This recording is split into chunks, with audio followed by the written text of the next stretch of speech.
राधा स्वामी जी। बाणी बाणी राधा स्वामी दयाल सतनाम सतपुरुष की। आज की सत्संग वीडियो का विषय है, हर कोई पहुंचा हुआ संत, पूर्ण गुरु या महात्मा अनहद नाद या शब्द धुन से जुड़ने के लिए बार बार जोर क्यों देता है।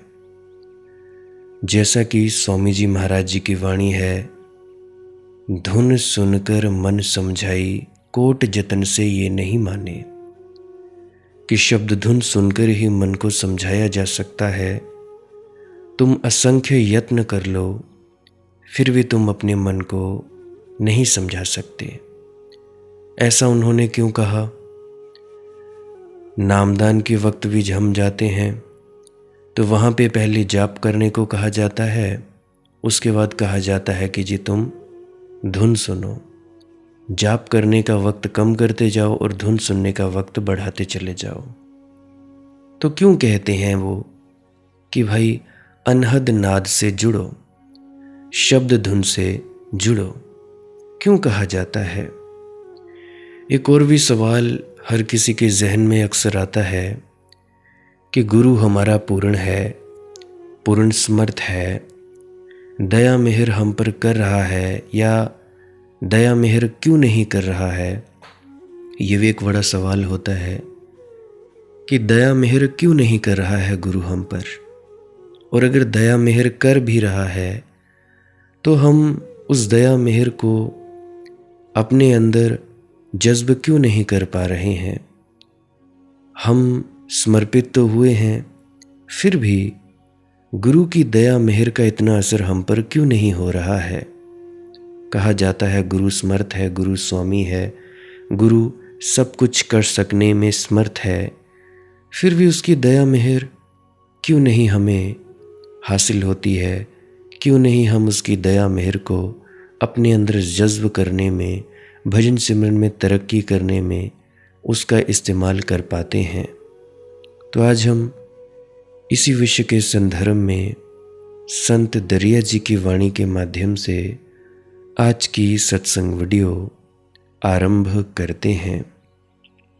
प्यारी साथ संगत जी, आप सभी के भीतर बैठे परमात्मा को मेरा प्रणाम, आप सभी के चरणों में मेरा प्रणाम स्वीकार करें। सत्संगत जी, मैं जानता हूँ आप लोगों में से 99.99% आदमी, औरतें, जो भी साधक हैं उनके मन ठहरते नहीं।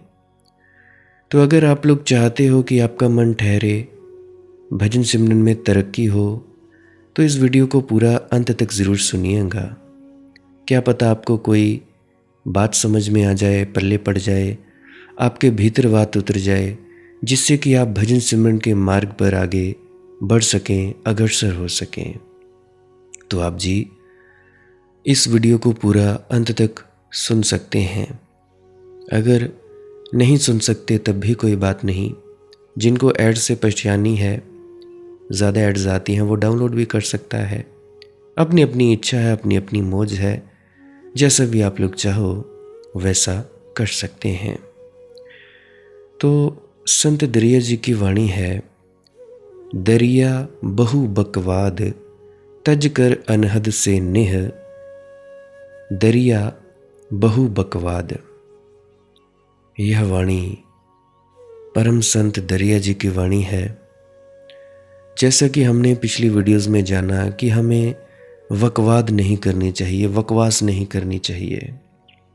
हमें कोई अनुभव नहीं होता, फिर भी हम परमात्मा के बारे में बातें करते हैं, और बातें ऐसे करते हैं जैसे हम उसे जानते ही हों, जैसे हमने उससे एकाकार कर लिया हो, जैसे हमें परमात्मा के होने का एहसास हो गया हो, महसूस हो गया हो परमात्मा। बातें हम इतनी बड़ी बड़ी करते हैं, परंतु फिर भी अनहद नाद से हमारा जो नेह है, नेह यानी प्रेम, वो जुड़ता नहीं। तो भाई जब प्रेम ही नहीं जुड़ा उस नाद से, वो कहते हैं गुरु मिले जो धुन का भेदी, शब्द धुन के भेदी गुरु से तुम लोगों ने उपदेश ले लिया। अगर तुम लोग इस अनहद नाद या शब्द धुन या बांगे आसमानी, बांगे इलाही, निदाए सुल्तानी से नहीं जुड़े तो फिर क्या फ़ायदा। तो संत दरिया क्या कहते हैं? कहते हैं कि जी तुम लोग हदों की बातें छोड़ो। हिंदू, मुसलमान, सिख, ईसाई, राधा स्वामी, गैर राधा स्वामी, निरंकारी, आर्य समाजी, कबीरपंथी आदि आदि, इन सब की बातें छोड़ो। दरिया बहु बकवाद तज। कहते हैं कि ये व्यर्थ की बातें छोड़ो। कर अनहद से नेह। नेह कहते हैं प्रेम को। कहते हैं जो असीम है, जो अनंत है, जो सनातन है, शाश्वत है, उससे जुड़ो। किताबें पैदा होती हैं, ठहरती हैं, खो जाती हैं। सिद्धांत बनते हैं, कुछ समय चलते हैं, बिखर जाते हैं। तुम उसे खोजो जो ना कभी बनता, ना कभी बिखरता, जो सदा है। तुम उसे खोजो कि जो कभी भी नहीं बिखरता।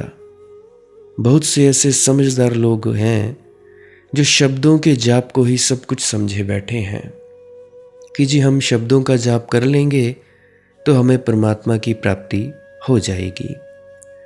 ज़रा ये भी तो थोड़ा सा दिमाग लगाओ, जब ये लिपियां नहीं थीं, हिंदी भाषा, संस्कृत भाषा, उससे पहले भी तो लोग पहुँचते होंगे, तब वे कौन से शब्दों का जाप करते होंगे। राधा स्वामी मत को आए हुए 300-400 साल हो गए। इसके पहले क्या व्यक्ति परमात्मा को प्राप्त नहीं होते थे? यीशु मसीह, जीसस क्राइस्ट, गुरु नानक देव जी महाराज, 10 पातशाहियाँ आदि, संत नामदेव, संत रविदास जी, क्या ये जो व्यक्ति थे ये नहीं पहुँचे क्या? ये भी पहुँचे, पूर्ण संत महात्मा हुए। परंतु फिर भी हम शब्दों की बहस में पड़े रहते हैं और बहस में पढ़ पढ़कर अपना आपा गवा देते हैं और लड़ते झगड़ते हैं और मर जाते हैं। यही सब तो करते हैं। तो मैं कहता हूँ तुम लोग उसे खोजो जो ना कभी बनता है, ना कभी बिखरता है, जो सदा है। अब एक और बात सामने आती है, औंधा कलसा ऊपरे कहा वरसावे मिह। कहते हैं संत दरिया, तुम्हारा जो बर्तन है, पात्र है, कलश है, वो औंधे मुंह है, मतलब कि उल्टा है, सीधा नहीं है। कहा वरसावे मिह, मतलब कि अगर बारिश करना भी चाहे सदगुरु तो वो कहाँ बरसाए, और गुरु करे भी तो करे क्या। गुरु भी गया। जैसे कि पानी से भरा हुआ बादल होता है, आषाढ़ में बादल उठते हैं, राजी होते हैं बरसने को, तो गुरु तो उस तत्व से भर गया है जो आनंद है, बरसने को तैयार है। लेकिन गुरु करे भी तो करे क्या। अगर तुम अपना पात्र ही उल्टा रखे बैठे हो, अपना घड़ा उल्टा रखे बैठे हो, गुरु बरसे भी तो व्यर्थ चला जाएगा। महाराज चरण Singh ji used to say that कि मूसलाधार बारिश होती हो, तुमने बर्तन उल्टा रखा हुआ है बाहर, इतनी ज़्यादा बारिश हो कि बाढ़ आ जाए, तुमने अपना जो भी बर्तन है, घड़ा है, वो बाहर रखा हुआ है उल्टा, चाहे कितनी भी बारिश हो जाए तो क्या वो घड़ा या बर्तन भर जाएगा? बिल्कुल नहीं भरेगा। वे कहते थे कि तुम लोग उस पात्र को, उस घड़े को, उस बर्तन को सीधा कर दो, पहली नहीं तो दूसरी बारिश, दूसरी नहीं तो तीसरी बारिश, तीसरी नहीं तो चौथी बारिश में अवश्य भरेगा ही भरेगा। परंतु हम मूड ऐसे हैं, हम मूर्खानंद ऐसे हैं, हमने अपना बर्तन ही उल्टा किया हुआ है। और मुझसे लोग पूछते फिरते हैं क्या हम लोग परमात्मा को पा सकते हैं जी? क्या हम लोग पहुंच जाएंगे? अच्छा पहुंच जाएंगे तो कितने दिनों में पहुंच जाएंगे? मैं कहता हूँ अरे मूर्खो, बर्तन तो सीधा करो। परमात्मा तो बरस ही रहा है, गुरु भी बरस ही रहा है या बरसने को तैयार है, परंतु तुम लोगों का बर्तन ही उल्टा है। ऐसा कौन व्यक्ति है जो पात्र नहीं है? ऐसा कौन व्यक्ति है जो परमात्मा को उपलब्ध होने के लिए ठीक ठीक नहीं बैठता? कोई भी नहीं। हर व्यक्ति काला गोरा, छोटा बड़ा, नीला पीला, किसी भी जाति का हो, किसी भी धर्म का हो, किसी भी संप्रदाय का हो, किसी भी देश का हो, किसी भी ग्रह का हो, पृथ्वी का हो या पृथ्वी के बाहर जितने भी ग्रह हैं उन ग्रहों का हो, किसी का भी हो, हर व्यक्ति पात्र है। परंतु अब फिर भी सवाल उठता है कि भाई हमने तो 40 साल नामदान लिए हो गए, हम पहुंचे क्यों नहीं? तुम लोग जरा सोचो, तुम लोग गुरु की बात मानते कितनी हो? मानते भी हो तो अधूरी अधूरी मानते हो, 100% बात मानते ही नहीं। गुरु का जो हुक्म है वो पूरा पूरा मानते ही नहीं। गुरु ने जो तुम्हें होमवर्क दिया है पूरा पूरा करते ही नहीं। अब अगर तुम लोग गुरु के द्वारा किया गया जो बताया गया काम है वो नहीं करोगे तो क्या तुम लोगों के भीतर मन की शांति आ सकती है? मन से तुम परे जा सकते हो? बिल्कुल भी नहीं जा सकते। तुम लोग गुरु का कहाँ मानते भी कहाँ हो? मानते वहीं हो जब जब गुरु सामने है। अगर गुरु तुम्हें कह दे कि हाँ भाई ऐसा करना है तो तुम कर लेते हो। कुछ बात कहनी भूल जाए, अगर मुझ जैसे मूड के मुंह से बोले वो कि हाँ बेटा ये बात कर लेना, तो तुम लोग बात मानने को तैयार ही नहीं हो। कोई करे तो करे क्या? कोई कहता है जी मुझे आशीर्वाद दे दो, मुझे भजन सिमरन में तरक्की हो जाए। मैं कहता हूँ इससे कम आशीर्वाद है क्या कि तुम्हारी मुझसे बात हो रही है, तुम्हारे प्रश्नों के उत्तर मिल रहे हैं, तुम्हारी समस्याओं के समाधान मिल रहे हैं और तुम लोग उसे मानने को तैयार ही नहीं। मैं तो परख लिया करता हूँ तुम लोगों को साथ साथ में कि तुम लोग मेरी बात कितनी मानते हो। मैं कहता हूँ अगर तुम लोग 100% मेरी बात नहीं मान सकते तो तुम लोग गुरु की क्या मानते होगे? सीधी सीधी बात है। किसी से कुछ कहता हूँ कि ये कर लो, कहते हैं नहीं नहीं जी ये नहीं, हम ये करेंगे। किसी से कहता हूँ कि वो कर लो, नहीं नहीं जी हम ये नहीं ये करेंगे। तो भाई तुम लोग मेरे पास क्या आम लेने आते हो? अगर तुम लोगों ने मेरी बात ही पूरी नहीं माननी तो मेरे पास भी क्यों आते हो? मैंने क्या कोई संख्या बल इकट्ठा करना है? मैंने क्योंकि यहाँ भीड़ इकट्ठी करनी है? अरे भाई ये आध्यात्म का मार्ग करनी का मार्ग है, कथनी का, बातों का मजमून नहीं। यहाँ पे बातों से पेट नहीं भरते। हालांकि बातों से तो ये जो स्थूल देह है इसका पेट भी नहीं भरता। ये जो पंच तत्वों से पंच भौतिक शरीर है ये भी नहीं भरता है, खाना पड़ता है। तुम बातें करते जाओ, हम खाएंगे जी मटर पनीर, शाही पनीर जी, पालक पनीर खाएंगे, दाल मखनी खाएंगे जी, मदरा खाएंगे, मीठा खाएंगे, कड़ी खाएंगे। करते जाओ बातें, करते जाओ करते जाओ, सोचते जाओ सोचते जाओ। जी में पानी आ जाएगा, पेट नहीं भरेगा। हालांकि पेट और जोर से आवाज़ देगा कि भाई कुछ डाल भी, ऐसे ही मुंह हिला रहा है। जी में पानी आ गया परंतु पेट में आया तो कुछ नहीं। अम्ल बढ़ता जाएगा, एसिड बढ़ता जाएगा और वो एसिड ही तुम्हारी आंतों में जाकर तुम्हारी आंतें खराब कर देगा। और तो कुछ होगा नहीं। और क्या होगा? उसी तरह से तुम लोग अपनी जीव से पता नहीं क्या क्या बातें करते रहते हो। अच्छा बाबा जी ये किया, बाबा जी ने वो किया, बाबा जी की साखी सुनाते हैं।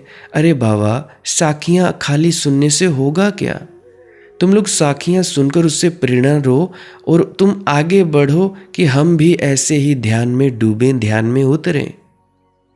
परंतु बात तो वही है, जब तुम लोगों को शर्म नहीं, जब जिंदा गुरु दो हैं और भी गुरु हैं जो पूर्ण संत हैं इस दुनिया में। फिलहाल तुम लोगों तो ज़्यादा राधा स्वामी संगत है मेरे पास।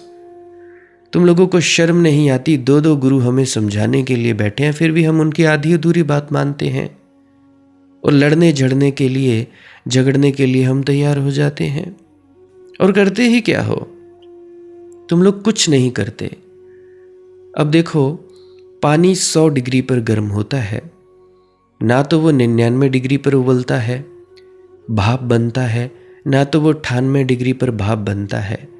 जब तक पूरा का पूरा 100 डिग्री पर भाप ना बनने लगे, उबलने ना लगे, तब तक वो भाप नहीं बनता, उड़ता नहीं है। तो तुम लोग चूकते रहते हो हमेशा। कहते हो जी मुंह में हम जाप कर लेते हैं, दिन में बैठा नहीं जाता, कभी कभी करते हैं। अरे फिर मेरे पास क्यों आए तो अपनी समस्या लेकर?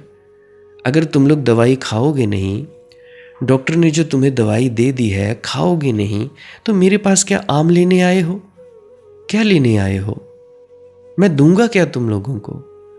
मेरे पास से दया मेहर की आस रखते हो कि हाँ मनदीप कुछ करे, कुछ अरदास करे, प्रार्थना करे। चलो ठीक है जी, कर भी दी। तुम लोग लेने को तैयार ही नहीं हो तो मैं क्या करूं? मैं करूं तो करूं क्या?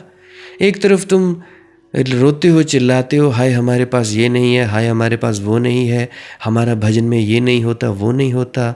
अरदास भी कर दी जाती है, परंतु फिर भी तुम मानने को तैयार नहीं होते। मैं तो अपना कर्म कर देता हूं, पर तुम अपना कर्म कब करोगे? कब करोगे?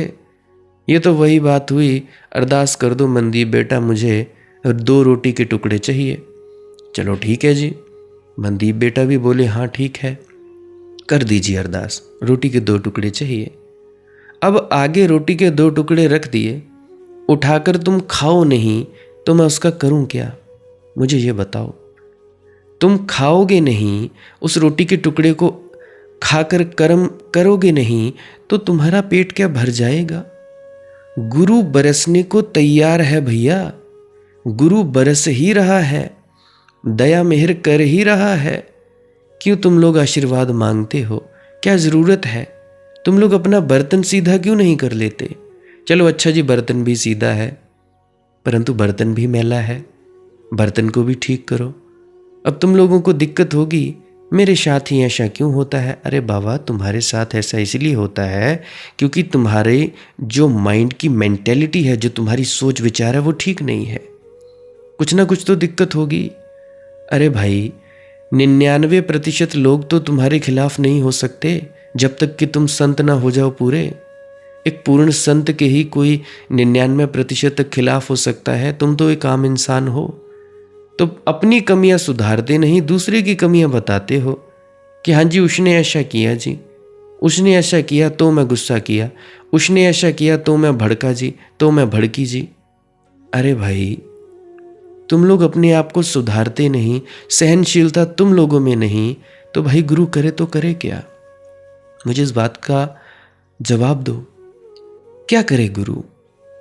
करे क्या? बर्तन तुम्हारा गंदा, भेदभाव तुम कर रहे हो, नेगेटिविटी तुम्हारे दिमाग में है, पॉजिटिव सोचने को तुम तैयार नहीं हो। गुरु की शरण में नाम के ही गए हैं। अगर शरण में गए होते, समर्पित किया होता अपने आप को, तो तुम लोग बस कहते ठीक है गुरुदेव, जो तुम्हारी आज्ञा। अगर तुम्हारी ऐसी ही इच्छा होगी तो ऐसा ही हो जाए, मैं ऐसा ही करता जाऊंगा।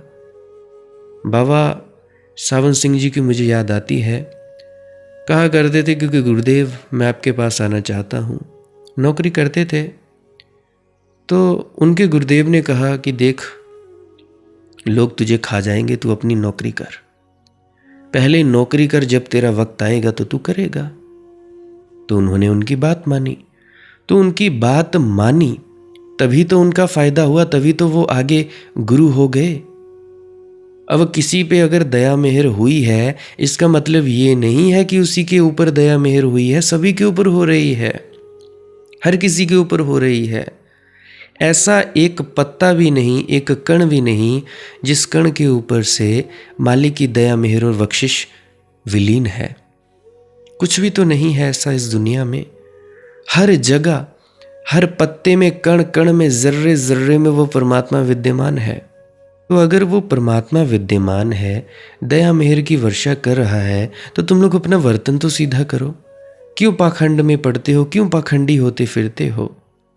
तो पाखंडी नहीं बनना, सचमुच में ध्यान में उतरना है, गुरु के कहे अनुसार चलना है, प्रेम प्यार से रहना है, झुकना सीखना है। अहंकार को नीचे झुकाओ भैया, जिस सेवा को करके तुम्हारा अहंकार बढ़ता जा रहा है, उस सेवा का तुम करोगे क्या? औंधा कलसा ऊपरे कहा वर्षावे मेह।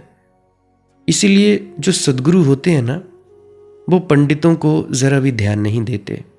हालांकि बहुत से पंडितों को तो मैंने ही ब्लॉक किया है, व्हाट्सएप से ब्लॉक कर दिया है, यूट्यूब पे वीडियो सुन सकते हैं, कमेंट नहीं कर सकते, उनको ब्लॉक कर दिया हुआ है। अरे भाई, अगर तुम इतने ही ज्ञाता हो, इतने ही ज्ञानी ध्यानी हो, तो लोगों की जिंदगियां क्यों नहीं बदलते? तुम यहाँ मेरी वीडियो के नीचे आके कमेंट कर रहे हो, नहीं ऐसा नहीं, ऐसा होना चाहिए। अरे भाई, तो तुम खुद अपना चैनल खोल लो, तुम समझाने लग पड़ो, तुम समझाने लग पड़ो, कोई 4 व्यक्तियों की जिंदगी बदलो, तो उससे तुम्हारा भी भला, उसका भी भला। परंतु नहीं, पांडित्य अनुभव के बिना बात क्या है? जीवों की लपालप याद कर लिया है जी सब्जी कैसे बनानी है, पर जब बनाने की बारी आती है तब टाइम फेस, तब कुछ भी नहीं।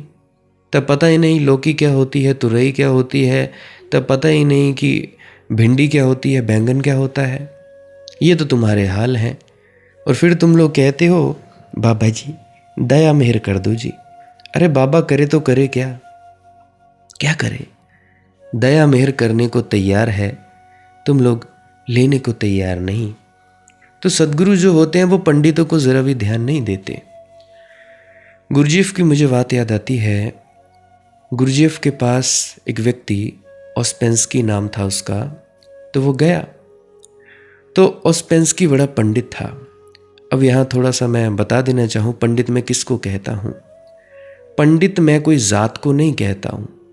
पंडित मैं कहता हूँ जो किसी भी शास्त्र या ग्रंथ को याद कर ले, चाहे वो हिंदू हो, मुसलमान हो, सिख हो, ईसाई हो, जैन हो, बौद्ध हो, राधा स्वामी हो, गैर राधा स्वामी हो, कोई भी व्यक्ति हो, निरंकारी हो या कबीरपंथी हो, जिसके पास सिर्फ कोरे शब्द ही शब्द हैं, अनुभव के नाम पर वो जीरो है, बिल्कुल ही जीरो, शून्य, नील, नील वटा शून्य, कुछ भी नहीं। बस उसके पास शब्दों का ही ज्ञान है। ज्ञान भी क्या, शब्दों की ही जानकारी है। अच्छा, यहाँ से ऐसा होता है, वैसा होता, यहाँ से ये करो, परंतु उसने चखा नहीं होता, उसको कहते हैं पंडित। तुम राधा स्वामी की किताबें पढ़ने शुरू कर दो, तुम राधा स्वामी पंडित हो जाओगे। तुम कुरान शरीफ पढ़ना शुरू कर दोगे, तुम कुरान शरीफ के पंडित हो जाओगे। तुम श्री गुरु ग्रंथ साहिब जी को याद करना शुरू कर दो, उसको याद कर करके उस पर अमल ना करो, गुरु नानक देव जी की जो वाणी है उस पर अमल ना करो, तो तुम वो पंडित हो जाओगे। तुम लोग वेद शास्त्र पढ़ोगे और दूसरों से बहस बहासे करने लग पड़ोगे अपने भीतर उतरने की वजह से बजाय, तो तुम लोग पंडित हो जाओगे। तो इसको मैं पंडित कहता हूँ। तो गुरुजीएफ के पास ओस्पेंस्की गया, बड़ा पंडित। तो गुरुजीएफ ने कहा कि तू आया ठीक, मगर एक बार पहले ही साफ कर ले। ये ले कागज, इस पर लिख एक तरफ जो तू जानता है और एक तरफ जो तू नहीं जानता है। जो तू जानता उसकी हम फिर कभी चर्चा ना करेंगे, बात ही खत्म हो गई। तू जानता ही है। जो तू नहीं जानता उसकी चर्चा करेंगे, क्योंकि जो तू नहीं जानता वह मुझे सिखाने जैसा है। जो पास के कमरे में जाओ पास के कमरे में, जो मेरा पास में कमरा है उसमें लिख लो। तो ओस्पेंस्की बड़ी प्रसिद्ध किताबों का लेखक था। उसकी एक किताब तो मनुष्य जाति के इतिहास में अपूर्व किताबों में गिनी जाती है, तरतियम ऑर्गेनम। कहते हैं दुनिया में 3 बड़ी किताबें हैं।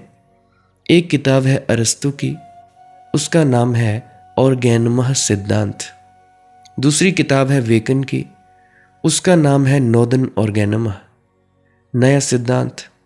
और तीसरी किताब है ओस्पेंस्की की तुरियम ऑर्गेनम, तीसरा सिद्धांत। तो ओस्पेंस्की ये किताब लिख चुका था, जगत जाहिर था। गुरुजीएफ को कोई जानता ही नहीं था। गुरुजीएफ को लोगों ने जाना ओस्पेंस्की के आने के बाद। गुरुजीएफ तो अनजान फकीर था। जैसे अनजान फकीर अनजान ही रहना चाहते हैं, कौन जाना चाहता है? फालतू की भीड़, फालतू की बकबक, कोई लोगों का कोई झगड़ा हो रहा है, कोई मानने को तैयार नहीं, बात मानते नहीं, फिर कहते हैं हम हाय हाय हाय हाय हाय हाय, तो हाय हाय होगी। तो गुरुजीएफ तो अनजान फकीर था। लेकिन गुरजीएफ ने ओस्पेंस्की को दिक्कत में डाल दिया। मतवादी को तत्ववादी ने बड़ी दिक्कत में डाल दिया। मैं कागज दे दिया, कहा कि बगल के कमरे में चले जाओ। मगर ओस्पेंस्की भी निष्ठावान आदमी था, ईमानदार आदमी था। सोचने लगा, क्या मैं जानता हूं। ठंडी रात थी, बाहर बर्फ गिर रही थी, उसे पसीना आने लगा। पहली दफा उसकी जिंदगी में यह सवाल उठा कि मैं सच में जानता क्या हूं। कलम हाथ में कंपने लगी। लिखने बैठता है लेकिन कुछ लिखा नहीं जाता। क्या कहूं कि क्या जानता हूं। और तब धीरे धीरे बात उसे साफ हुई कि जानता तो मैं कुछ भी नहीं, लिखा तो मैंने बहुत, बिना जाने लिखा है। न मुझे ईश्वर का पता है और ईश्वर की मैंने खूब चर्चा की, न मुझे आत्मा का पता है और आत्मा की मैंने खूब चर्चा की। सच तो यह है कि चर्चा करना आसान है जब तुम्हें पता ना हो। पता हो तब चर्चा करना मुश्किल हो जाता है, क्योंकि जब पता होता है तब यह भी पता होता है कि शब्द में उसकी चर्चा बड़ी मुश्किल है, असंभव है, बांधे नहीं बंधती, छूट छूट जाता है, बिखर जाती है। सत्य तो ऐसा है जैसे कि पाया पकड़ो कि बिखर बिखर जाता है, पारे जैसा है, मर्क्यूरी जैसा है। घड़ी बीती, 2 घड़ियां बीती। गुरजीएफ ने आवाज दी कि भाई इतनी देर कर क्या रहा है तू, इतना बड़ा ज्ञानी, जल्दी कर, लिख कर ला यहां। ओस्पेंस्की आया, चरणों पर गिर पड़ा, कोरा कागज रख दिया और कहा कि दोनों तरफ कोरा है, कुछ भी नहीं जानता हूं, आप एबीसी से शुरू करें। ऐसा जब गुरु मिलता है और ऐसे गुरु को जब ऐसे शिष्य मिलता है तो अपना कलसा सीधा करके रख देता है। तो गुरु उसे कहता है कि भाई अब तू सीखने के लिए तैयार है। कलसा यानी पात्र। अगर कोई शिष्य कहे कि मुझे एबीसी से शुरू करें, कुछ जानता हूं, अगर ये दंभ होता हो तो ये बर्तन अभी भी उल्टा रहता है, दंभ का कलसा उल्टा रहता है। औंधा कलसा ऊपरे कहा वरसावे में। तो गुरु भी मिल जाए तो बेकार चली जाएगी बात। अब तुम लोगों को पूरा गुरु मिला है, फिर भी बात बेकार गई कि नहीं गई। 40 साल हो गए, अब बहुत से मुझे मिलते हैं, मैं उनको समझा देता हूं 10-15 मिनट में बात। समझ आ गई तो ठीक, नहीं आई तो ठीक। तो गुरु पूरा भी मिल जाए तो बेकार चली जाएगी बात। एक तो मिलना कठिन, मिल भी जाए तो बेकार चली जाएगी। अगर तुम मतवादी हो तो अगर तत्ववाद को समझना चाहते हो तो नहीं होती बात, तो सीधी सीधी बात होती है, तो कठिनता नहीं होती, सरलता से हो जाता है बात। जन दरिया उपदेश दे भीतर प्रेम सुधीर। सद्गुरु तो उसी को उपदेश देता है जो भीतर प्रेम से लेने को तैयार है। जन दरिया उपदेश दे भीतर प्रेम सुधीर। जहां अनंत प्रेम भीतर लेने को, ग्रहण करने को राजी हो, जहां ग्राहकता हो, जहां पी जाने की तत्परता हो। शिष्य तो ऐसा चाहिए जैसे स्पंज होता है ना। तुम डेरा ब्यास में गए होगे, बर्तन साफ करने के लिए स्पंज होता है जिसमें झाग बनती है, वो साफ करते हो तुम, सर्फ से भर जाता है वो स्पंज। तो शिष्य तो ऐसा चाहिए जैसे स्पंज, इधर गुरु से बहे कि वह पी जाए, सीख ले, जैसे स्याही सीखी और सोखी जा सके, इधर बूंद टपके नहीं कि वहां पी जाए। शिष्य तो अस्त्रैण होता, अस्त्रैण ही हो सकता है। जैसे स्त्री गर्भ को धारण कर लेती है, फिर उसके जीवन एक नए जीवन की, एक जीवन का जन्म उसके भीतर होता है। जन दरिया उपदेश दे भीतर प्रेम सुधीर। ग्राहक हो कोई हींग का, कहा दिखावे हीर। और हींग खरीदने जो आए हो उनको हीरे बताओ, इससे तो कुछ सार नहीं, इसमें तो कुछ शर्त नहीं। जो हींग खरीदने आया हो उसे हीरा बताओ तो नाराज हो जाएगा। उसे हींग चाहिए, उसे हीरा नहीं चाहिए। तो सद्गुरु तो तभी तुम्हें दे सकता है जब तुम लेने आए हो। जब तुम हीरा खरीदना ही चाहते हो, हीरा खरीदने ही आओ, तभी हीरा दिया जा सकता है। केवल तभी। मुझसे लोग पूछते हैं कि मनदीप बेटा, तुम सभी को क्यों नहीं आने देते, क्यों तुम्हें रुकावट डालते हो कि नहीं नहीं, कुछ को तुम कभी कभी बोलते हो वीडियोस में कि कुछ आ भी जाते हैं, मिल जाते हैं मुझसे, सभी लोग तुमसे क्या क्यों नहीं मिलते। भाई मेरे, जितने भी हो तुम लोग, मेरे पास हींग नहीं बेची जाती। जो हीरा लेने आया हो और जो कसौटी देता हो कि हीरा ले सकता है, उसके लिए जगह है मेरे पास। मेरे पास कुछ भीड़ भड़क्का नहीं करना है। बड़ी मुश्किल से कोई 2-3 महीनों में एक आध व्यक्ति मेरे पास आ पाता है। मेरी बहनें बनी हुई हैं कपूरथला से, वो भी अब तक सिर्फ 2 बार आ पाई हैं यहाँ पे, शायद 3 बार, हाँ शायद 3 बार आ पाई हैं। 2 बार वैसे आई, तीसरी बार राखी के उपलक्ष्य में, राखी के मौके पर। उसके अलावा मैं भीड़ भड़क्का नहीं होने देता। ज़्यादा लोग तो मुझे चाहिए ही नहीं। कोई पूछता है कहाँ हो, मिल सकता हूँ, मैं कहा ना, कोई नहीं मिलना, मैं मिलना ही नहीं चाहता, मैं मिल ही नहीं सकता। और ऊपर से किराए में के मकान पे रहता हूँ, तो कैसे करूँ, ये भी एक दिक्कत है। चलो ये तो एक दिक्कत है, पर मैं खुद ही नहीं मिलना चाहता, जो सच्ची बात बताना चाहूँ। क्योंकि तुम हींग खरीदना चाहते हो, कहते हो जी मैं तुम्हारे पास आकर बताना चाहता हूँ। अरे भाई, ऐसी भी क्या बात है जो तुम मुझे कॉल पर नहीं बता सकते, व्हाट्सएप पे नहीं बता सकते, वॉइस मैसेज में? यहाँ पे भी मुंह ही हिलाओगे, यहाँ पे भी अपना मुंह नहीं हिलाओगे क्या? जब मुझे लगेगा कि हाँ ठीक है, तुमसे मिलना होगा तो मैं मिल लूँगा। ऐसा नहीं है कि मैं बिल्कुल ही मना कर देता हूँ कि मैंने नहीं मिलना, मैं मिल लेता हूँ। परंतु बात ऐसी है कि हीरा कौन लेना चाहता है, हींग ही खरीदना चाहते हो, और मेरे पास हींग नहीं बेची जाती। और ना मैं भीड़ भड़क्का करता हूँ। मेरे यहाँ के गांव वालों को नहीं पता, अभी जहाँ मैं नई जगह पे शिफ्ट हुआ हूँ, किराएदारों को नहीं पता, जो मकान मालिक हैं, साथ में और किराएदार हैं, उनको नहीं पता कि क्या करता हूँ मैं, क्या नहीं करता हूँ। बस यही बताता हूँ, वीडियो एडिटिंग करता हूँ और मैं कुछ नहीं करता हूँ।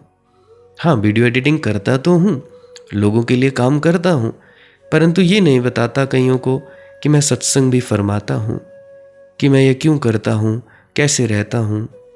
अब यहाँ पे कभी कभी मेरी पत्नी बता देती है कि हाँ ये करते हैं, ये वो करते हैं। वैसे मैंने उसको भी मना किया है कि किसी को कुछ नहीं बताना, मैं कौन हूँ, क्या हूँ, किसको मुझसे क्या लेना है। अगर किसी को पता लग गया कि हाँ ये व्यक्ति है, तो वो क्या मांगेंगे? हींग। मुझे बेटा, मेरे गोडों में दर्द है जी, मेरी कमर में दर्द है, मेरी टांग दुख रही है, मेरा बेटा दुबई गया है जी, आ नहीं रहा है, मेरा ये हुआ है जी, ये नहीं हो रहा है। तो यही तो बोलोगे तुम सब, और क्या बोलोगे? शुक्र है परमात्मा का मेरे माँ बाप को नहीं पता मेरे बारे में। शुक्र है परमात्मा का मेरे ये रिश्तेदार मुझे नहीं जानते हैं कि मैं कौन हूँ। उनको नहीं पता है कि ये क्या व्यक्ति है, क्या करता है, क्या नहीं करता है। शुक्र है परमात्मा का, बहुत बहुत धन्यवादी हूँ मैं। बस एक मेरी बड़ी बुआ के सबसे छोटे बेटे को मालूम है, एक छोटी बुआ के भी सबसे छोटे बेटे को मालूम है। इन दोनों के अलावा बाकी सभी किसी को भी मालूम नहीं क्या करता हूँ, क्या नहीं करता हूँ। बाकी बहुत से लोग आते जाते रहते हैं, उनको भी नहीं पता कि कौन हूँ, क्या करता हूँ। सभी को लगता है ये भी प्रीचर ही होगा, सत्संग करता ही होगा। हालांकि सत्संग करता जो मुझसे सलाह लेने आते हैं, मैं उनको मना कर देता हूँ कि बेटा नहीं ना, बंद करो ये बकवास। मैं पूछता हूँ अनुभव है? कहते नहीं। मैंने कहा वे छोड़ो इसको। अब कई कहते हैं जी सेवा मिल ही गई है।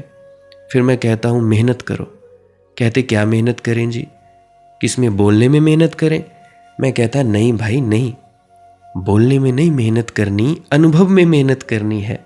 कुछ नए करने में मेहनत करनी है। तुम खाली बैठो, चुपचाप शांत होकर, मौन होकर बैठो, अनहद से जुड़ो। अनहद नाद से जुड़ोगे, धुन सुनकर तुम्हारा मन समझेगा और तुम उस परमात्मा को, अपने आप को पहले जानोगे, फिर परमात्मा में लवलीन हो जाओगे। छोटा सा तो रास्ता है, तो इतनी सी तो सलाह है कि मानने के लिए तुम तैयार नहीं हो, मानते ही नहीं। तो मैं उनको भी मना कर देता हूँ। कई बनना चाहते हैं तो उनको मैं रोक देता हूँ, ना बिल्कुल नहीं बनना, अहंकार आएगा खाली तुम्हारी। कई कहते हैं सेवा मिलेगी। अरे भाई ये क्या खाक सेवा हुई? अगर पहले से कर रहे हो तो ठीक है, कोई बात नहीं। अगर तू जानते हो कुछ, बनो सत्संग करता, तो गुरु जैसे हो जाओ, दादा भवानी जैसे हो जाओ, दादा मंगाराम जी जैसे हो जाओ। बनना चाहते तो गुरु महाराज जी जैसे हो जाओ ना, ताकि तुम्हारे शब्दों का भार भी हो। अब जैसे मैं बोल रहा हूं, मेरी सेम टू सेम बातें कॉपी करके तुम लोग एआई के माध्यम से तुम डाल दो। मेरी आवाज़ होगी, मेरे शब्द होंगे, मेरा लहजा होगा, परंतु उन शब्दों के पीछे जो अनहद नाद आती है वो नहीं होगी। जो शांति प्रदान करती है, जो रस देती है, वो ऊर्जा, वो उन शब्दों में नहीं होगी। एआई से लगवा लो, चाहे कोई और बोले, नहीं होगा भाई। तो मैं इसीलिए कहता हूँ कि भाई मेरे पास कम ही लोग आओ। तो भाई यहाँ पे भीड़ भड़क्का नहीं चाहिए, कोई बाजार नहीं भरना है। बहुत दिनों तक मैं हज़ारों लोगों तक बोला। शुरू में तो मैं रोज़ बोल देता था, कोई भी मुझे कभी भी कॉल कर सकता है। फिर मैंने धीरे धीरे कॉल का वक्त घटाया। फिर मैंने कहा शाम के 2 से 7 बजे तक। फिर मैंने और सख्ती कर दी कि 2 बेल से ज़्यादा तीसरी बेल नहीं आनी चाहिए। फिर मैंने और सख्ती कर दी कि नहीं भाई, मुझे सिर्फ व्हाट्सएप पे वॉइस मैसेज करो, ये पता लग जाए कि तुम लोग हीरा लेना भी चाहते हो या नहीं।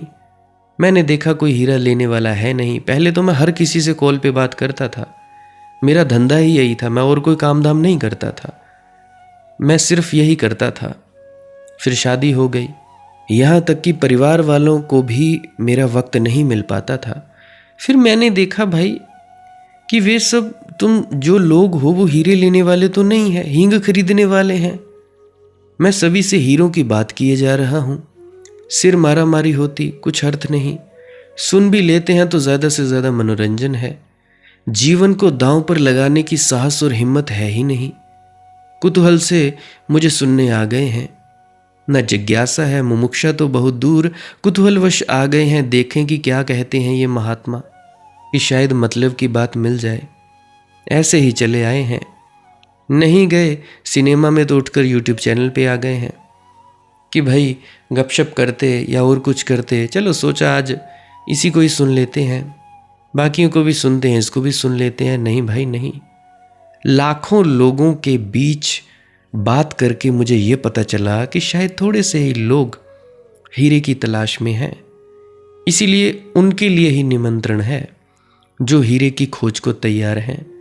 मुझे दिन में 100 फ़ोन आ जाते हैं कि हम तुम्हारे पास आना चाहते हैं। क्यों आओ भाई, क्यों फालतू में खर्चा करो तुम लोग, क्या ज़रूरत आन पड़ी है। मोबाइल में तुम लोग रिचार्ज करवाते हो, वाईफाई लगा है उसका रिचार्ज करवाते हो, उसमें मेरे से बात हो जाए, व्हाट्सएप पे मैसेज कर दो।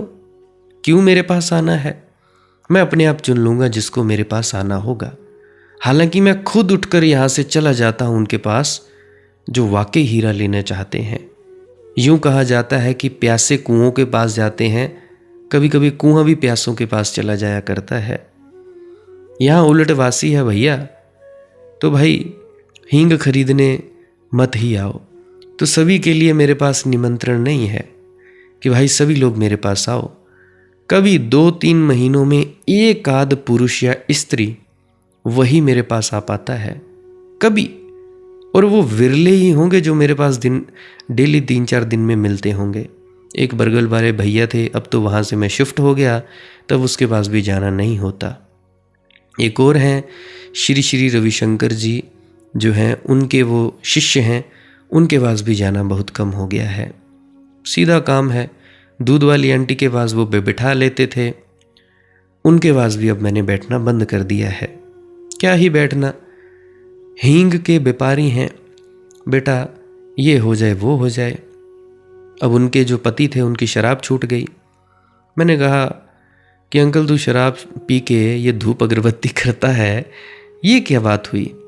कहता बच्चा सब ठीक है। मैंने बोला ठीक है तो ठीक है। उन्होंने मुझसे शराब मंगाई, मैंने दे दी 2 बोतलें। शायद पिछले साल की बात है, सर्दियों की ही बात है। मैं और मेरे बुआ जी का छोटा लड़का गया हुआ था होशियारपुर में। आते वक्त मैं 2 बोतलें ले आया रम की, दे दी। मैंने कहा अंकल पी तो रहा है परंतु तू आगे से पी नहीं पाएगा, छोड़ देगा। और वो 2 शराब की बोतलें उसके बाद उसने पी ही नहीं, छोड़ ही दी शराब। मैंने कहा था ना। फिर उसके बाद उनको पता नहीं था, दूध वाली आंटी के घर वालों को, सभी जो एक बहन है एक भाई है, उनके 2 बेटा बेटी हैं, उनको पता ही नहीं था कि मैं सत्संग फरमाता हूँ। तो एक दिन उनको भी पता लग गया। अब अपेक्षाएं बढ़ गई, यार मनदीप हमारा ये मकान बन रहा है, ये बन जाए, ये हो जाए जी, वो हो जाए। तो शुक्र है परमात्मा का, सभी को मेरे बारे में नहीं पता, मैं अपनी पूरी रिश्तेदारी में बदनाम हूँ। शुक्र है परमात्मा का, बड़ी ही दया मेर है, निंदा चुगली करते हैं मेरी, बहुत ही दया मेर है। हालांकि शायद 2 महीने किसी ने मेरी निंदा चुगली नहीं की होगी, किसी ने मुझे बुरा भला नहीं किया होगा, शायद तब मेरे पास बीमारी आ गई, लीवर इन्फेक्शन हुआ। अरे यार किया करो, मेरी बेइज्जती किया करो, जितना ज़्यादा मेरी निंदा चुगली कर सकते हो किया करो, बहुत ज़्यादा किया करो, तभी मेरा कुछ हो सकता है मेरे इस शरीर का। ऐसे थोड़े ना होगा, कुछ ना कुछ उल्टा सीधा बोल दिया करो, जो भी हो तुम लोग। और किसी को कहो, दूसरे लोगों को पहुंचाओ भाई वीडियो, दूसरा तुम्हें गाली निकाले, तुम बोलो भाई गाली बाद में निकालना, पहले इसको सुनना, और इसको गाली निकालो, हमें ना निकालो। और वो मुझे गाली निकालेंगे, मेरा बेनिफिट हो जाएगा। सीधी सिंपल सी बात है। जितना कोई मेरी निंदा चुगली करेगा उतना मेरे लिए बेहतर। और मैं तो बहुत ही खुश होता हूँ कि शुक्र है भाई मेरी निंदा करने वाले आए, शुक्र है मेरे रिश्तेदारों को नहीं पता। तो भाई मैं कभी कभी वैसे बता देता हूँ कि मेरे पास आते जाते रहते हैं लोग, तुम कोई मानने को तैयार ही नहीं। अभी 3-4 दिन पहले पिताजी को मिलने गया तो कहते हैं अमल किया कर। मैंने बोला हाँ जी अमल ही करता हूँ, मैं किया करूँगा जी अमल में। और मैं उनकी शक्ल की तरफ देख रहा कि खुद तो करते नहीं, सलाह मुझे दे रहे हैं, अपना पता नहीं। तो किसी को नहीं पता मेरे बारे में बहुत ही ज़्यादा शुभ है, तो मेरे पास भाई भीड़ नहीं चाहिए। हुआ कभी 2-3 महीने में 1 आध व्यक्ति हुए कभी, और वैसे भी किराए के मकानों पर जो मकान मालिक हैं वो एतराज़ ही किया करते हैं। पहले बुआ जी के घर में था, उसकी तो एतराज़ की कोई सीमा ही नहीं है। अभी कुछ आए थे, शायद राखी से पहले आए थे, चंडीगढ़ से आए थे, चंडीगढ़ वाले आंटी थे, उनका बेटा था, एक उनकी बहन थी और उनकी बेटी थी, वो आए हुए थे। तो उनके आने से दिक्कत हो गई थी मेरी बुआ जी को, उनको पता है, वो मालूम है, वो इसके गवाह हैं कि बैठे बैठे ही दिक्कत हो गई थी। वे सोचते होंगे कि पता नहीं क्यों ये कहता है कि भाई मत आओ। चलो वो बात तो दूसरी है, परंतु मैं ही नहीं चाहता। हींग के व्यापारी हो तुम, हीरों को क्या जानो, तुम हीरा नहीं चाहते। हीरे के खोजी की तैयारी है मेरे लिए, हीरे का कोई खोजी हो। हालांकि कुछ बुजुर्ग हैं, कुछ क्या बुजुर्ग हैं, उनके पास मैं खुद जाने के लिए तैयार हो जाता हूँ। हालांकि मेरे पास पैसे होने चाहिए जाने के लिए, जब पैसे होते हैं मैं चला जाता हूँ, नहीं होते तो फिर भाई मुश्किल ही है, क्योंकि गाड़ी में जाऊँगा तो गाड़ी वाला 2 से 3 हज़ार रुपये लेगा किराया, तो जाना पड़ेगा भाई। तो कुछ हैं बुज़ुर्ग, उनके पास मैं जाता हूँ। बाकी जो पास में है, होशियारपुर में है, उनसे भी मैं मिल आता हूँ, 1-2 से। एक बुज़ुर्ग हैं, उनसे भी मैं मिल आता हूँ, क्योंकि वो हीरे की तलाश में है, हींग की तलाश में नहीं। मेरे साथ बातचीत करते हैं बच्चों जैसा, जैसे मैं उनका बेटा हूँ वैसा व्यवहार करते हैं, मेरी खातिर करते हैं। हालांकि खातिर में मैं कुछ ज़्यादा मांगता ही नहीं हूँ, पानी पी लेता हूँ और या चाय पी लेता हूँ, और ज़्यादा चीज़ें नहीं, तो करते रहते हैं वो। तो मैं देखता हूँ कि ये हीरे का तलाशी है, इसको हीरा देना चाहिए, ये हींग नहीं मांगता। और जब भी बात हो, अच्छा मनदीप जी ये मुझे बताओ कि ये ऐसा होता है, मैं कहता हूँ अच्छा ये कर लो। ये बताओ ये मेरे साथ ऐसा होता है, अच्छा ये कर लो। मतलब कि समस्या पूछते हैं कि भाई भजन में मुझे ये समस्या, अच्छा मेरी टांगे सीधी कर लूँ तो, अच्छा ठीक है जी दादाजी कर लीजिए आप टांगे सीधी। मैं उनको ये सलाह देता हूँ कि कैसे जल्द से जल्द तुम्हारा शरीर स्थिर हो जाए, ताकि तुम्हारी यात्रा तो शुरू हो। तो ऐसे मुझे व्यक्ति चाहिए होते हैं। मैं तो खुद ही कॉल कर लेता हूँ कईयों को, ऐसा नहीं है कि मैं कॉल नहीं उठाता, मैं नहीं चाहता कि लोग आएँ पर वही आएँ। तो इसीलिए 2-3 महीनों में हुआ, कभी साल में, अभी 5 साल हो गए मुझे शायद बोलते बोलते। यहाँ करीब करीब कोई 6-7 परिवार या 6-7 व्यक्ति ही मेरे पास आए होंगे, बाकियों के घरों में मैं गया हूँ। पूरे कुल मिला के 5 सालों में ज़्यादा नहीं तो 20 लोगों से मिला होऊंगा।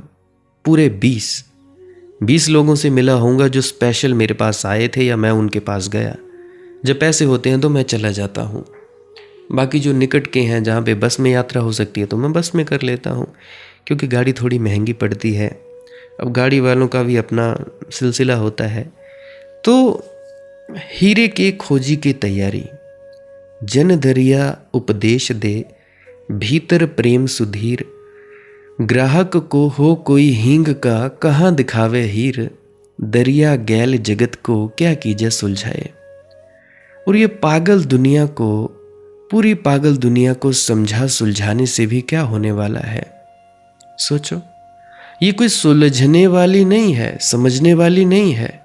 दरिया गैल जगत को, पागल जगत को क्या कीजिए सुलझाए। सुलझाए सुलझे नहीं, सुलझ सुलझ उलझाए। इसको जितना सुलझाने की कोशिश करो ये और उलझ जाता है। इसको सुलझाने के लिए जो बातें बताओ उनमें ही उलझ जाता है। इससे कहो ये बात तुम्हें बाहर ले जाएगी, वह बात तो नहीं आती। ये उसी बात को विचार करने लगता है, मतवाद बना लेता है। इसी तरह तो उलझा। मोहम्मद ने तो बात मतलब की कही थी कि मुसलमान बनाने को ना कही थी। महावीर ने तो बात सुलझने को कही थी, जैन बनाने को नहीं कही थी। बुद्ध ने तो बात बाहर निकल आने को कही थी, संप्रदाय खड़ा करने को नहीं कही थी।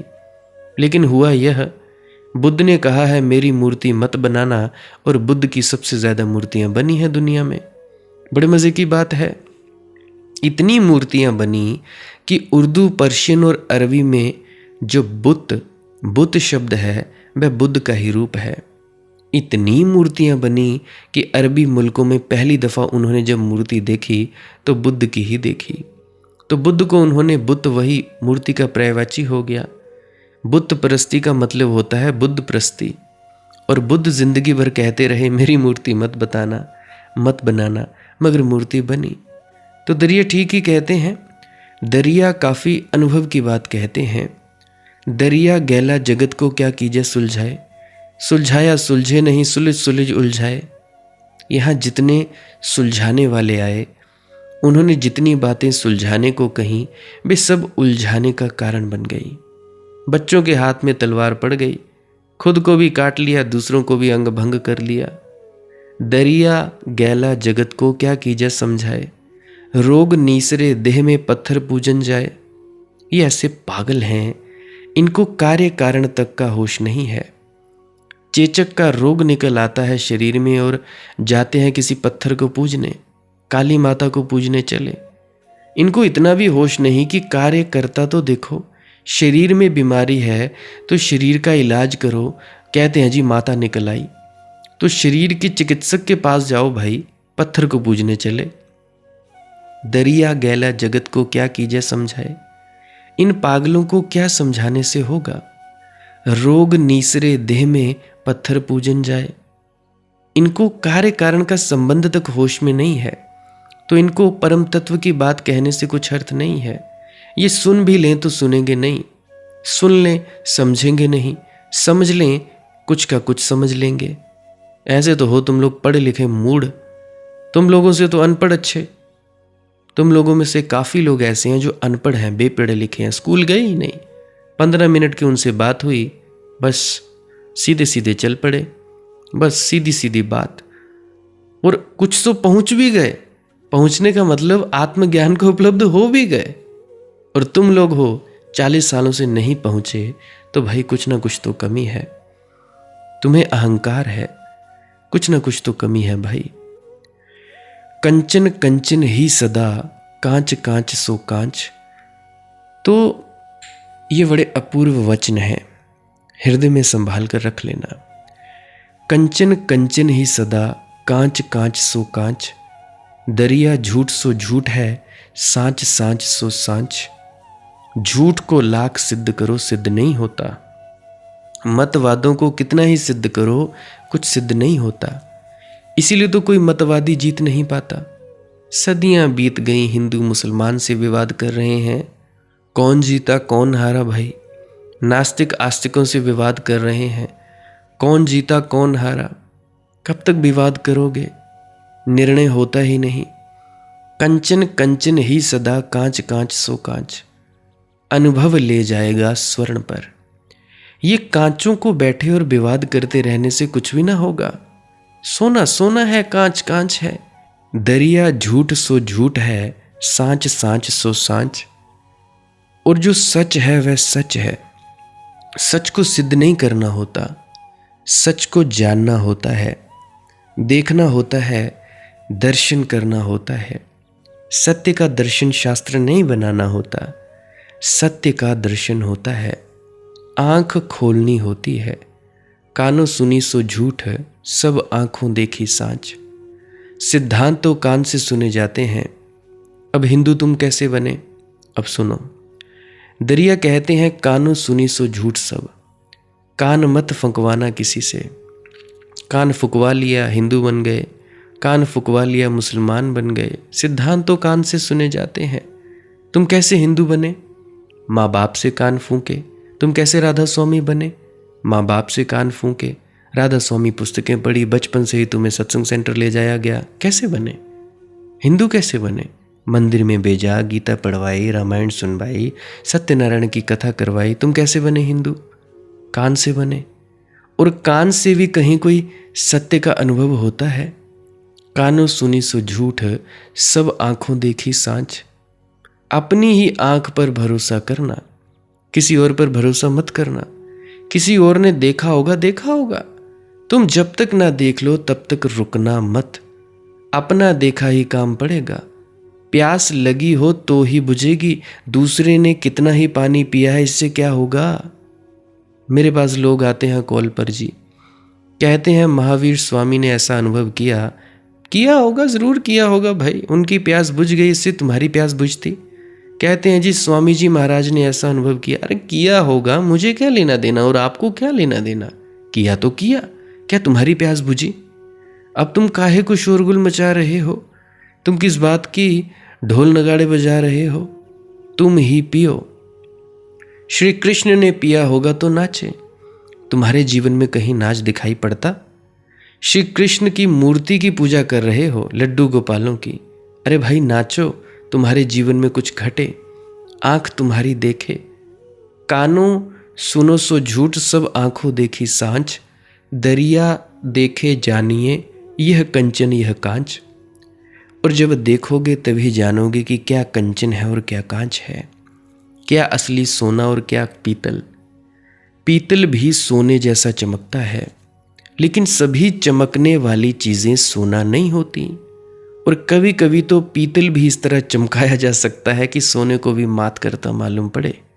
ऐसा पॉलिश किया जा सकता है कि दूर से धोखा दे जाए, लेकिन करीब आकर अनुभव से ही पता चलता है क्या असली क्या नकली। आंख ही निर्णायक है, कान निर्णायक नहीं हो सकता। आंख से अर्थ है अपना ही साक्षात्कार, आत्म अनुभूति, आत्म साक्षात्कार, आत्मज्ञान। समस्त सत्पुरुषों ने एक बात पर ही जोर दिया है कि तुम स्वयं परमात्मा को जान सकते हो। इसलिए क्यों उधार बातों में पड़े हो? किसी ने जाना इससे क्या होगा? मैंने सुना है एक अंधा आदमी था, बूढ़ा हो गया था, बुढ़ापे में ही अंधा हुआ। कोई 80 साल उसकी उम्र थी। तो डॉक्टरों ने कहा आंख ठीक हो सकती है, जाला है, इलाज से ठीक हो जाएगा, ऑपरेशन कर दे गड़ जाएगा।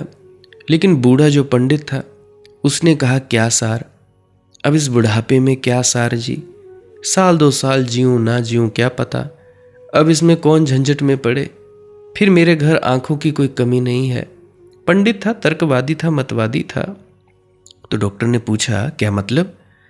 उसने कहा मतलब साफ है, मेरी पत्नी, उसकी 2 आंखें, मेरे 8 लड़के हैं, उनकी 16 आंखें, 8 लड़कों की 8 बहुएं हैं, उनकी 16 आंखें, 34 आंखें मेरी सेवा में रत हैं, मुझे और 2 आंखें हुई ना हुई क्या फ़र्क पड़ता है।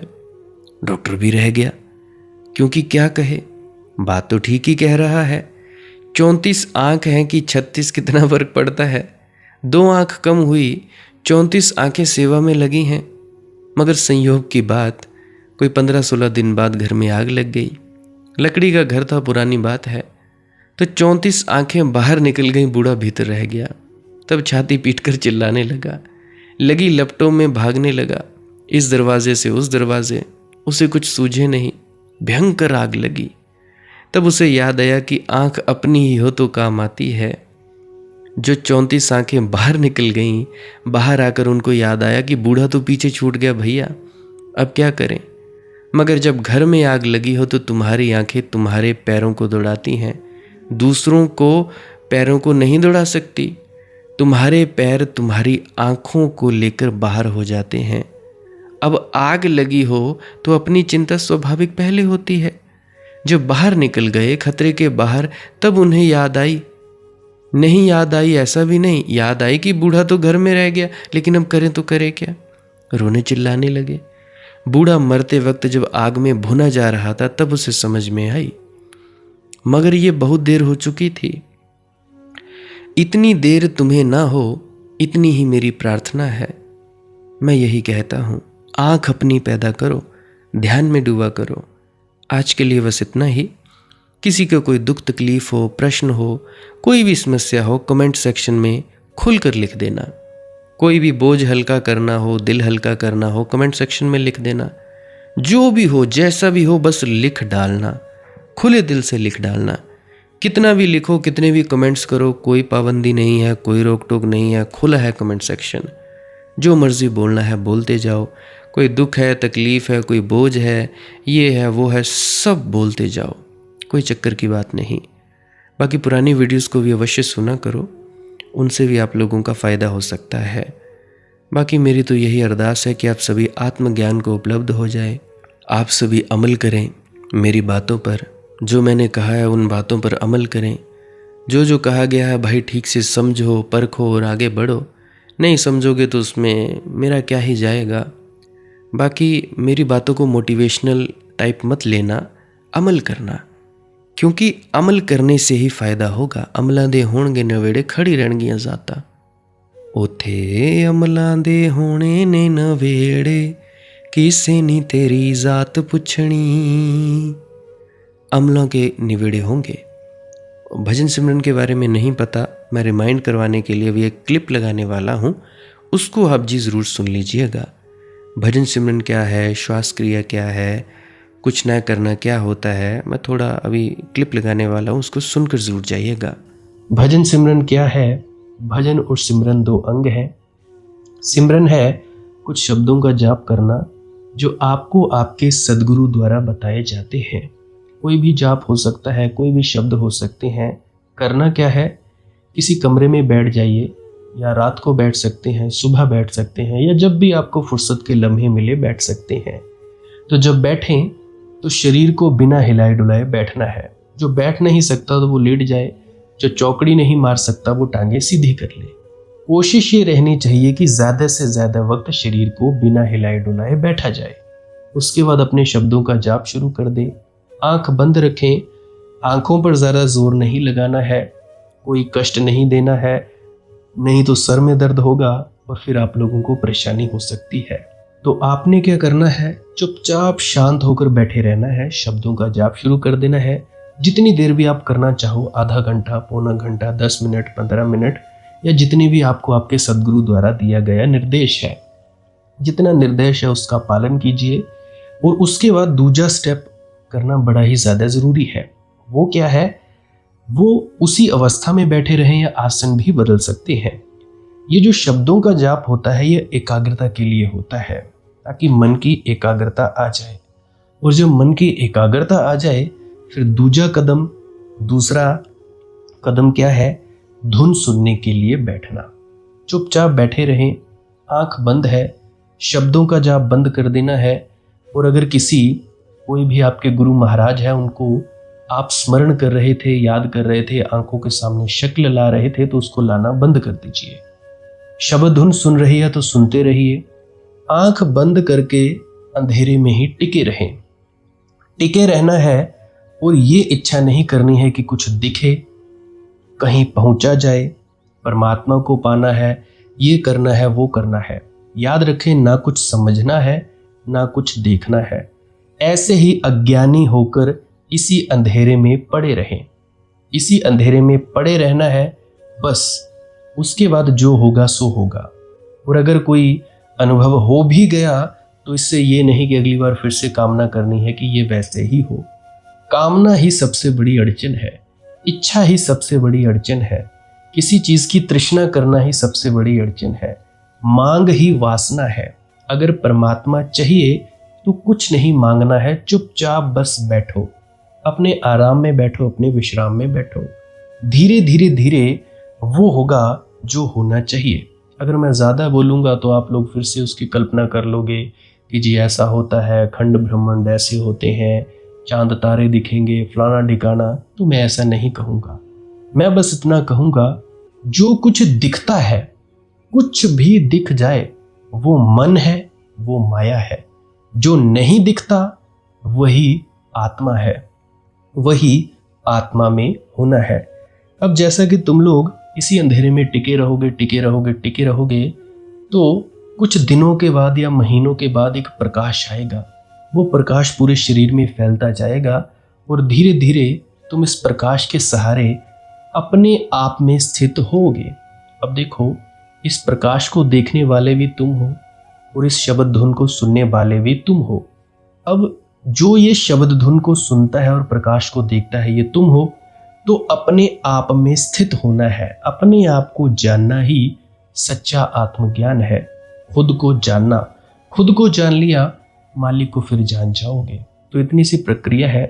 और आगे आप श्वास क्रिया भी कर सकते हो। ये मुझे बताई गई थी विजय शर्मा जी द्वारा।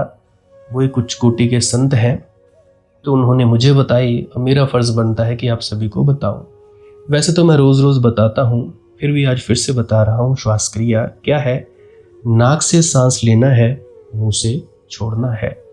लंबा सांस लेना है नाक से और मुंह से छोड़ देना है।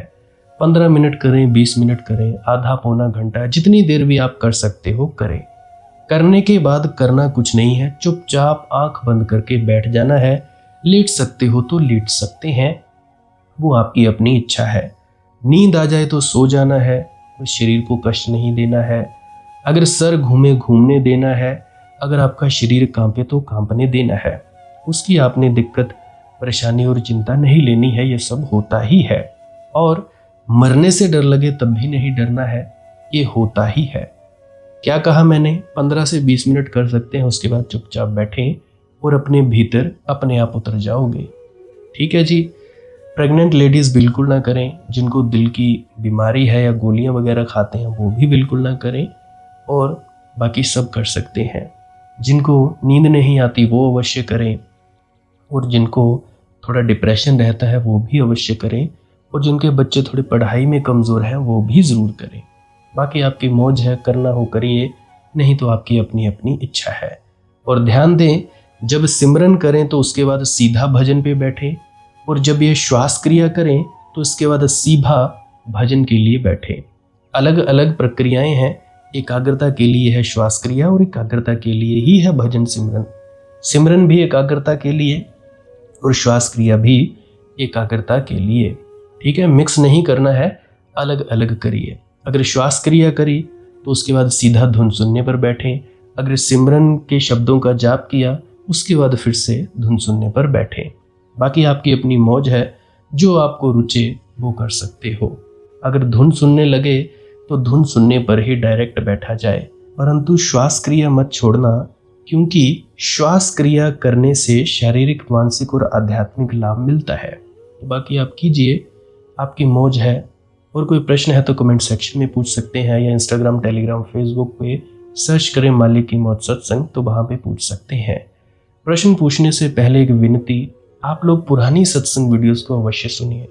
क्या पता आपके प्रश्नों के जवाब मिल जाए और आप अपने भीतर ध्यान में उतर जाएं। बाकी आपकी अपनी मौज है। लाइक कर सकते हैं इस वीडियो को अगर आपको कुछ सीखने को मिला है, और कमेंट सेक्शन में राधा स्वामी ज़रूर लिखें। सब्सक्राइब कर सकते हैं इस चैनल को अगर रोज़ रोज़ नए नए सत्संग सुनना चाहते हैं। और बाकी आप सत्संग लगा के छोड़ दीजिए, और बस छोड़ दीजिए। सुनते सुनते आप ध्यान में प्रवेश करेंगे या तो आप जी सो जाएंगे, तो आपकी मौज है। बाकी आप लोग अगर शेयर करना चाहो अपने मित्रों तक तो कर सकते हैं, नहीं तो मालिक की मौज है, कोई चक्कर नहीं है। आप मुझे इतने अंत तक सुनते हो, इतने अंत तक सुनने के लिए आपका बहुत बहुत शुक्रिया, बहुत बहुत धन्यवाद। और मुबारक हो आप लोगों ने जो आनंद प्राप्त किया। अब मैं अपने गुरु महाराज को प्रणाम करता हूँ। आप सभी के भीतर बैठे परमात्मा को भी प्रणाम करता हूँ। मेरा प्रणाम स्वीकार करें। राधा स्वामी जी।